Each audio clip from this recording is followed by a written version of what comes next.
رب اشرح لي صدري ويسر لي امري واحلل عقدة من لساني يفقهوا قولي. سبحانك لا علم لنا الا ما علمتنا انك انت العليم الحكيم. رب زدني علما رب زدني علما. صلی اللہ تعالی علی خیر خلقہ محمد وآلہ واصحابہ اجمعین.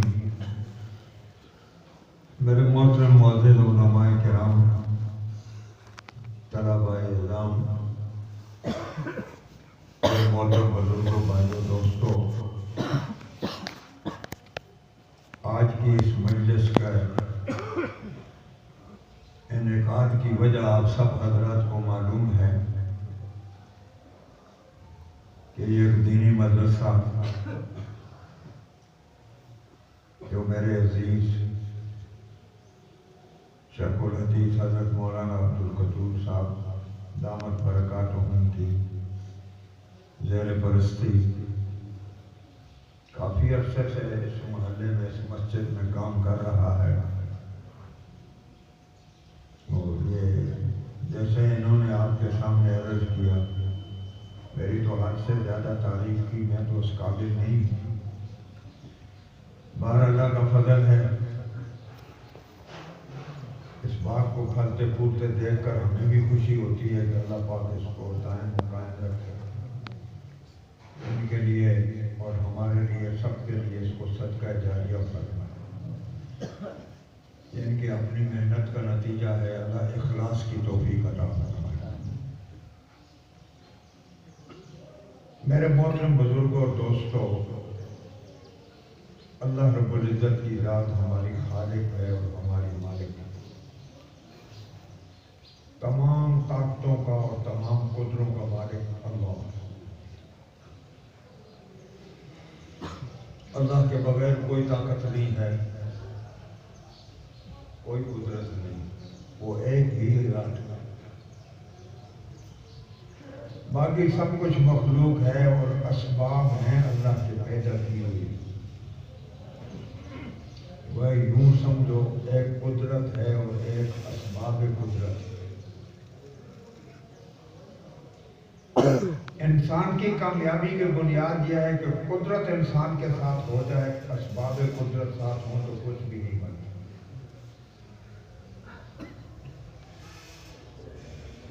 قدرت کا ساتھ ہونا ضروری ہے، اس لیے کہ اسباب قدرت اللہ کے قبضہ قدرت میں ہے. تو اسباب تو وہی کریں گے جو قدرت کرے گی. تو اگر اسباب میں اللہ پاک ہماری حفاظت نہ ڈالے تو وہ اسباب ہماری حفاظت نہیں کر سکتے، اگر اللہ حفاظت نہیں کرے گا. مجھے یاد ہے یہاں اسلام آباد میں کافی عرصے کی بات ہے، آپ لوگوں کو بھی یاد ہوگا، ایک کیمپ تھا اوجڑی کیمپ جس میں راکٹ پڑے ہوئے تھے. اور وہ راکٹ کس لیے بنائے تھے؟ انہوں نے اپنی حفاظت کے لیے. انسان اصلاً کس لیے کرتا ہے؟ اپنی. تو راکٹ کس لیے تھے؟ حفاظت کے لیے. اللہ نے اس راکٹ کے گودام میں بغاوت پیدا کر دی، وہ ان کے کنٹرول سے نکل گئے اور وہ راکٹ کیا ہوا؟ ہمارے اوپر ہی برسنے لگے.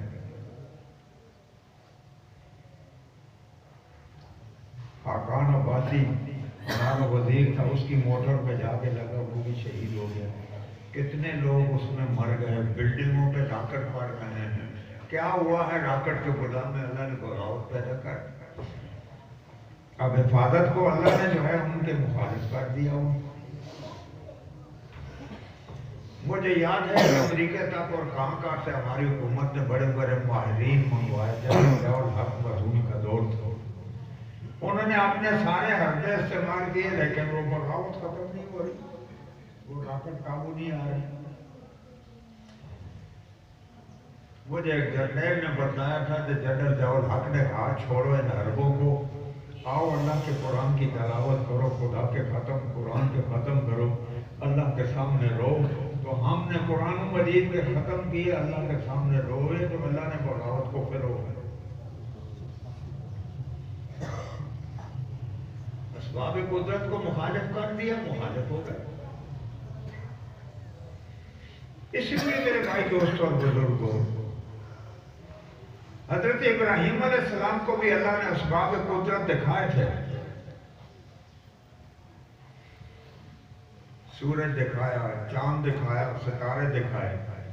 فرمایا ابراہیم دیکھ اس چاند میں کتنی قوت و طاقت ہے، اس سورج میں کتنی قوت ہو. میرے بھائی دوستوں اور بزرگوں، یہ سورج کی روشنی جو آج ہم تک آ رہی ہے، یہ سورج کے اندر جتنی روشنی ہے، جتنی گرمی ہے، اس کا 20 کروڑواں حصہ صرف آ رہا ہے. باقی ساری اللہ پاک اوپر ہی ہے.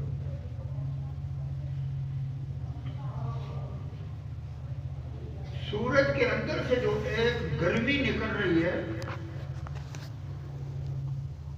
اگر یہ ہماری دنیا کی آگ 100 سینٹی گریڈ پر آ جائے تو چیز کھٹکنے لگتی ہے. یہ بھانڈی رکھو نا، وہ کھٹکنے لگے تو سمجھو 100 سینٹی گریڈ پہ پہنچ گئے.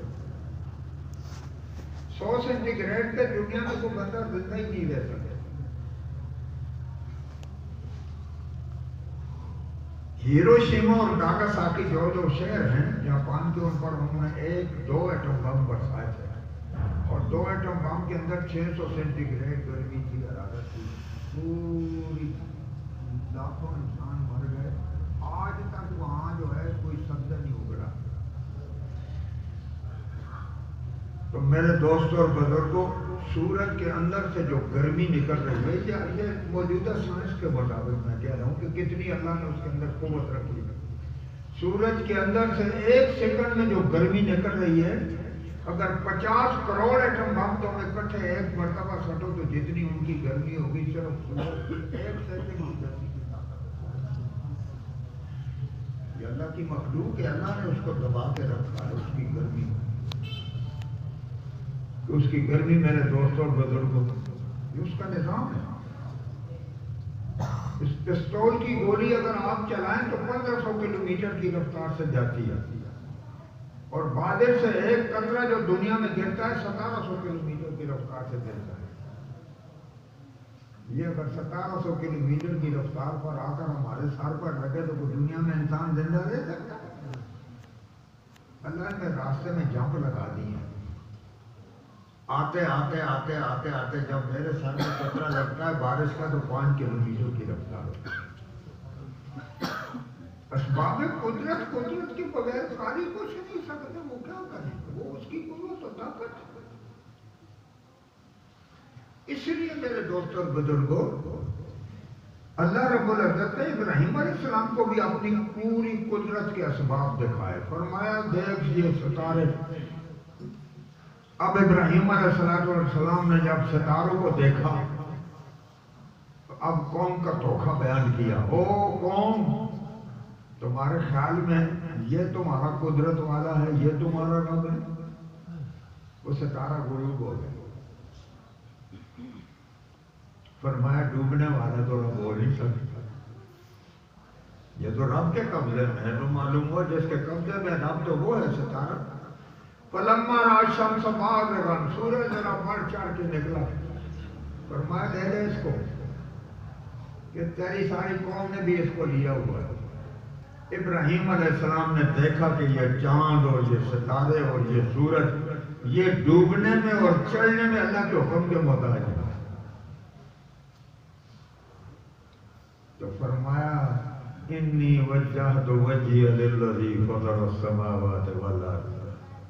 میں اللہ اسباب قدرت کو نہیں لیتا. مجھے سورج کی ضرورت نہیں ہے، مجھے چاند کی ضرورت نہیں ہے، مجھے تیری ذات کی ضرورت ہے. اس لیے کہ یہ سورج اور چاند سارے تیرے حکموں پہ مرتے ہیں. میری دوستوں اور بزرگوں، اصل یہ ہے کہ اللہ کی قوت و طاقت ہمارے ساتھ، اللہ کے ساتھ ہمارا تعلق قائم ہو جائے. دیکھو موسیٰ علیہ السلام یہ چوکڑی تھی، عریش فرعون کی کوٹھی تھی.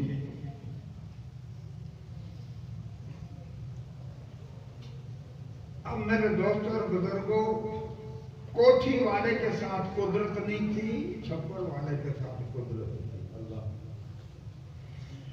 تو کوٹھی والا کامیاب ہوا، چھپر والا کامیاب ہوا، چھپر والا، اس لیے کہ اللہ اس کے ساتھ ہے۔ ہمارے حضرت جی مولانا یوسف رحمۃ اللہ علیہ بڑی پیاری بات فرمایا کرتے تھے، کوٹھی کو کوٹھی نہیں توڑے گی، کوٹھی کو چھپر توڑے گی۔ آج مسلمان بھی اس دھوکے میں پڑا ہوا ہے کہ جتنی امریکہ کے پاس طاقت ہے، اتنی طاقت ہم بھی حاصل کر لیں گے تو تب مقابلہ ہوگا۔ کوٹھی کو کوٹھی نہیں توڑے گی، طاقت کو طاقت نہیں توڑے گی، بلکہ فرمایا موسیٰ علیہ السلام کی تو چوپڑی تھی، لیکن وہاں قدرت موسیٰ علیہ السلام کے ساتھ تھی، اللہ موسیٰ علیہ السلام کے ساتھ تھا، وہاں ایمان کی قوت تھی، تو وہاں ایمان کی قوت کا مقابلہ پھر فرعون کی وہ مادی قوت نہیں کرتی۔ آج ہم ان کی بھیک اس لیے مانگ رہے ہیں کہ ہم سمجھتے ہیں وہ طاقت ہے، وہ طاقت نہیں ہے، تم طاقت ہو، ایمان طاقت ہے۔ اس لیے فرمایا غیر مسلم کا کام ہے اپنے آپ کو اسباب سے سجانا، اور مسلمان کا کام ہے اپنے آپ کو اعمال سے سجانا۔ فرعون مال میں ترقی کرتا گیا، موسیٰ علیہ السلام اعمال میں ترقی کرتے گئے۔ اعمال والے کو اللہ نے کامیاب کر کے دکھایا، اور مال والے کو اللہ نے ناکام کر کے دکھایا۔ تو معلوم ہوا کہ اب پھر تو یہ لمبا واقعہ، میں اس پہ چلا جاؤں تو میرا وقت ظاہر ہو جو ہے ختم ہو جائے گا، کیونکہ ہمارا یہ طلباء کا یہ ایک دینی سلسلے کے بارے میں نے بات کرنی ہے کہ اب موسیٰ علیہ السلام جو ہے وہاں کیا ہے، اب فرعون کہتا ہے یہ دریا میرا ہے، علیسا حضرت ملک مصری وعدل انہارو تجری من تحتی، یہ مصر کا ملک میرا، یہ نہر میری۔ موسیٰ علیہ السلام کے پاس گیا، چوپڑی ہے، بات بھی صاف نہیں کر سکا، پھر اس کی قوم کو کہہ رہا ہے اس کی مانو گے یا میری مانو گے؟ اس لیے کہ میرے ساتھ اسباب بہت ہیں، میرے پاس اسباب قدرت میرے پاس ہے۔ میرے دوستوں نتیجہ کیا نکلا؟ وہی دریا، اس کے اللہ نے اس کو تاریاں دے دی، موسیٰ علیہ السلام کو نجات دے دی۔ قدرت موسیٰ علیہ السلام کے ساتھ تھی، دریاؤں نے بھی راستے چھوڑ دیے، اور فرعون کے ساتھ اسباب قدرت ہے تو راستے نہیں چھوڑے، اسی دریا میں اسی نے اپنے اندر ڈبا دیا۔ اس لیے اللہ کی مدد، اللہ کی قوت اور اللہ کا تعلق اس دنیا میں سب سے بڑی دولت ہے کہ ہمارا تعلق اپنے خالق سے پیدا ہوتا ہے۔ اب جو میری مطلب کی بات ہے، مقصود کی بات ہے، وہ عرض کرنا چاہتا ہوں، وہ یہ ہے کہ اللہ سے ہمارا تعلق کس سے پیدا ہوا؟ بس سیدھی سی بات سمجھ لو، آسان سی بات ہے۔ اس طاقت والے خدا سے ہمارا جوڑ کیسے بنے گا؟ وہ کیسے ہمارا اپنا ہوگا؟ اس کے ساتھ ہمارا کوڈ کیسے حاصل ہوگا؟ اس کی مدد اور اس کی قدرت و طاقت کیسے ہمارے ساتھ ہوگی؟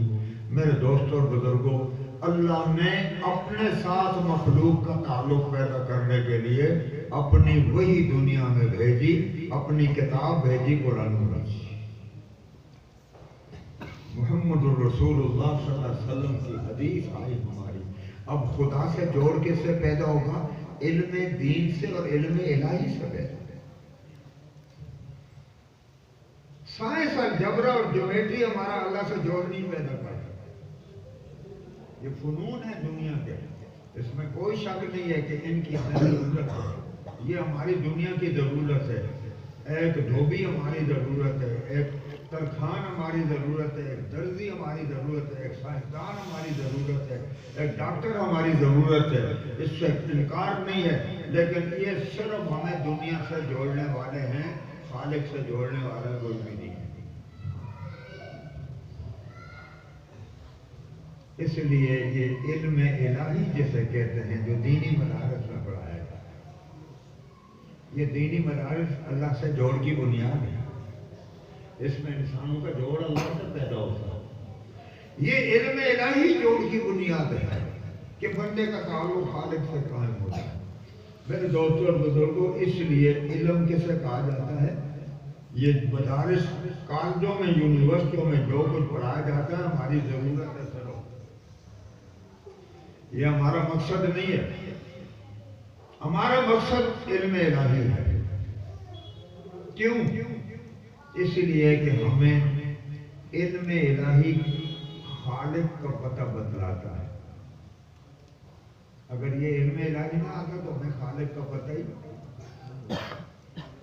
کہ ہمارا پیدا کرنے والا ہے، ہمارا خالق ہے. یہ ایمان ہمیں کہاں سے ملا، یہ اخلاق کہاں سے ملے، یہ اعمال حسنہ کہاں سے ملے، یہ اللہ کے وجود جو آج ہمیں ہماری یہ کس سے ملا؟ یہ قرآن سے ملا. قرآن نے ہمیں جو ہے خدا کا پتہ دیا، خالق کا پتہ دیا. میرے دوستوں اور بزرگوں، اس لیے پوری سائنس اگر آپ پڑھ جائیں تو پوری سائنس آپ کو خدا کا وجود نہیں بتلا سکتی.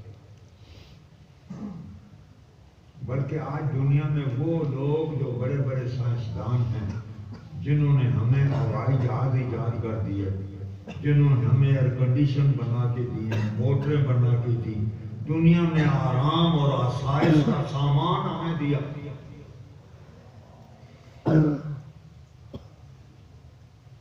مولانا یوسف رحمۃ اللہ علیہ فرمایا کرتے تھے، انہوں نے پوری دنیا کو آرام پہنچایا. پوری دنیا کو یہ ایئر کنڈیشن اور یہ دنیا کے عیش کے اسباب ہمیں کہاں کس نے دیے؟ سائنس نے دیے نا، سائنسدانوں نے دیے. کتنے بڑے فرماتے ہیں، میں ایک دفعہ مولانا فرماتے ہیں میں ایک دفعہ دیکھتا ہوں تو بڑے خوش وقت معلوم ہوتے ہیں کہ انہوں نے پوری انسانیت کو آرام پہنچایا. لیکن آج تم دیکھتے ہو کہ دنیا میں بڑے بڑے سائنسدان خدا کے وجود کے ہی منکر ہیں.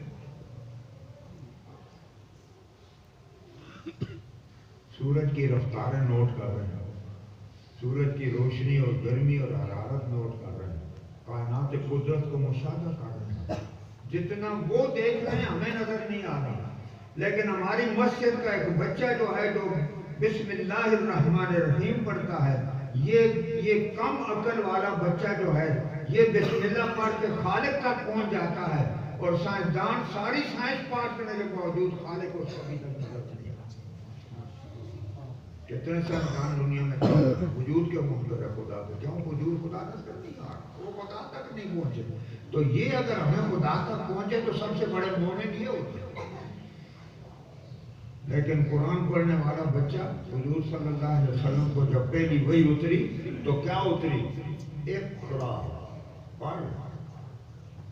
کیا پڑھوں؟ جبریل کہتا ہے اے پیغمبر آج دنیا میں بوجھ کو پڑھا جا رہا ہے. دنیا جاہل تو نہیں تھی نا، پڑھنے والے تو موجود تھے نا، بہت بڑے بڑے علم دنیا میں ہیں. لیکن آج تجھے ہم وہ علم بتا رہے ہیں جس علم کا پہلا بول ہی بسم رب اللہ ہے. اس علم الہی کا پہلا حرف کیا ہے؟ اللہ کی ذات. اس لیے میرے دوستوں اور بزرگوں، یہ علم الہی کے ذریعے بندے کا تعلق و جوڑ اللہ سے پیدا ہوتا ہے. اس لیے علم اسے کہتے ہیں جو بندے کو خالق سمجھے، اسے علم کہتے ہیں. پھر ہم نے کہاں جانا ہے، ہماری منزل کیا ہے، ہمارا ٹھکانہ کیا ہے؟ کیوں بھئی ہماری منزل مقصود کیا ہے؟ قیامت آخرت. دنیا کا کوئی علم تمہیں آخرت کا بتا سکتا ہے؟ یہ منزل مقصود ہمیں کس نے بتلائی؟ وہاں تو نے جانا ہے، وہاں تو نے ہمیشہ رہنا ہے. وہ یوں سمجھو یہ دنیا وطن ہے، جس طرح شناختی کارڈ پر دو خانے ہیں، عارضی وطن اور اصلی، عارضی پتہ. اور تو میں اگر حضروں میں رہ رہا ہوں، اگر میں کراچی کا ہوں، اگر 20 سال بھی 40 سال بھی جہاں گزاروں، لیکن میرا گھر اگر وہاں ہے تو میں کیا لکھوں گا؟ عارضی پتہ حضروں. اور مستقل پتہ، اگر ہم سے کوئی پوچھے بھائی تمہارا عارضی پتہ کون سا ہے اور مستقل پتہ کیا ہے، اللہ کی قسم اس کے بغیر دوسرا جواب بن ہی نہیں سکتا. میرا عارضی پتہ دنیا ہے اور میرا مستقل پتہ. یہ قیامت کا کس نے ہمیں بتلایا؟ کہ قیامت ہے، تم نے ایک دن مرنا ہے، قبر ہے، قبر میں عذاب ہوں گے، قبر میں یہ ہوگا، قبر میں وہ ہوگا، پھر دوبارہ زندہ ہو گئے، پھر اللہ کے سامنے پیشی ہوگی، پھر تمہارے وزن اعمال ہوں گے۔ امام بخاری آخری حدیث لاتا ہے کہ تمہارے اعمال تولیں گے، پھر فیصلہ ہوگا، پھر تمہارا نتیجہ نکلے گا۔ وہاں پر اس طرح کھڑا ہو کے اعلان کرے گا فلاں فلاں کا بیٹا پاس ہو گیا، فلاں فلاں کا بیٹا پاس ہو گیا، وہ جہنم کے کھڑے میں چلا گیا، یہ جنت کو چلا گیا۔ یہ سارے جنت کے مناظر اور جہنم کے مناظر ہمیں کس نے دکھائے؟ الجبر اور جبیٹی نے دکھائے ہیں، یہ اللہ کے قرآن نے دکھائے ہیں، یہ محمد صلی اللہ علیہ وسلم کی حدیث نے ہمیں دکھائے ہیں۔ تو ہمیں قیامت سے کس نے جوڑا؟ علم وہی نے جوڑا ہے۔ تو معلوم ہوا کہ علم وہی ہے، باقی تو فنون ہے، یہ تو کندے ہیں، یہ تو علم نہیں ہے۔ قرآن تو ان کو علم کہتا ہی نہیں۔ ڈاکٹری ایک فن ہے، انجینئرنگ ایک فن ہے، سائنس ایک فن ہے، میرے دوستوں بزرگوں، روٹی پکانا ایک فن ہے، مکان بنانا ایک فن ہے، یہ علم نہیں ہے۔ علم تو صرف علم دین ہے، اس کے بغیر کسی چیز کا نام علم ہے ہی نہیں۔ علم وہ ہے جو بندے کو کس سے جوڑے۔ اس لیے قرآن مجید ہمارے سامنے کہتا ہے فخرج علی قومہ فی زینہ۔ قارون بڑی ٹھاٹ باٹ کے ساتھ نکلا، او جشن ہے، خادم ہیں، نوکر چاکر ہیں، گھوڑے پہ سوار ہو کے جا رہا ہے، بڑی ٹھاٹ باٹ ہے۔ قارون کو لوگوں نے دیکھا تو لوگ دو حصوں میں تقسیم ہو گئے۔ وہ سارے پڑھے لکھے تھے، کوئی جاہل نہیں تھا، وہ سارے پڑھے لکھے تھے، لیکن ایک نے جب اس کی دنیا کی ٹھاٹ باٹ دیکھی تو کہنے لگے یا لیت لنا اوتی مثل ما اوتی قارون، اے اللہ کاش اس قارون جیسی ہمیں بھی ٹھاٹ باٹ دنیا میں دے دے، بڑے نصیبے اور بڑے بخلے۔ جیسے آج ہم جس آدمی کو بہت بڑا مال ہو تو کہتے ہیں بڑا اللہ نہ فضل ہو، چاہے زیادہ آرام۔ تو وہ کہنے لگے قارون تو بڑے نصیبے والا بندہ ہے، اللہ ہمیں بھی ایسا بنا دے۔ یہ جاہل تھے سارے، نہیں ان کے پاس علم تھا، لیکن ان کے علم نے ان کو کس سے جوڑا؟ دنیا سے جوڑا۔ تو قرآن کیا کہتا ہے؟ قال الذین یریدون الحیاۃ الدنیا، وہ لوگ جو دنیا کے طالب تھے، وہ دنیا کے کتے تھے، وہ دنیا کے طالبوں نے کیا کہا؟ ہمیں بھی دنیا چاہیے۔ تو جو علم آدمی کو دنیا کے ساتھ جوڑے وہ علم نہیں ہے، وہ فن ہے۔ اب آگے دوسری جماعت کھڑی ہو گئی، وہ کہنے لگی ویلکم ثواب اللہ خیر، اور تمہاری مت ماری گئی، اور تمہارا دماغ خراب ہو گیا، تم کس چکر میں پڑ گئے؟ دنیا کو اپنی آخری منزل سمجھ بیٹھے۔ نہیں، ہماری آخری منزل تو آخرت ہے۔ وہ ان کو کہنے لگے اللہ کے بندو قیامت کا اجر و ثواب اس دنیا سے بہتر ہے۔ اللہ حفاظت فرمائے، حدیث میں آتا ہے، حضور فرماتے ہیں ادنا درجے کا جہنمی، جس کو جہنم میں سب سے گھٹیا عذاب ہوگا، اگر اس کو اللہ پاک اس وقت کا ہے کہ پوری دنیا بھرا ہوا خزانہ اور ساری دنیا اگر میں تجھے دے دوں تو کیا اس عذاب سے بچنے کے لیے تو دے دے گا مجھے؟ وہ کہے گا میں دے دوں گا، اس سے اپنی جان بچاؤں گا۔ تو میرے دوستوں اور بزرگوں، فرمایا یہ کیا ہے؟ وہ جنت بہتر ہے، جنت کے مزے بہتر ہیں، وہ جنت کی عزت بہتر ہے، یہ کائے کی عزت ہے؟ اللہ پاک ان لوگوں کو کیا کہتا ہے؟ قال الذین اوتوا العلم، وہ لوگ جن کو میں نے علم دیا، وہ علم نے ان کو اپنی منزل بتلائی کہ میری منزل تو آخرت ہے، تم دنیا سمجھ بیٹھے، ہماری منزل آخرت ہے۔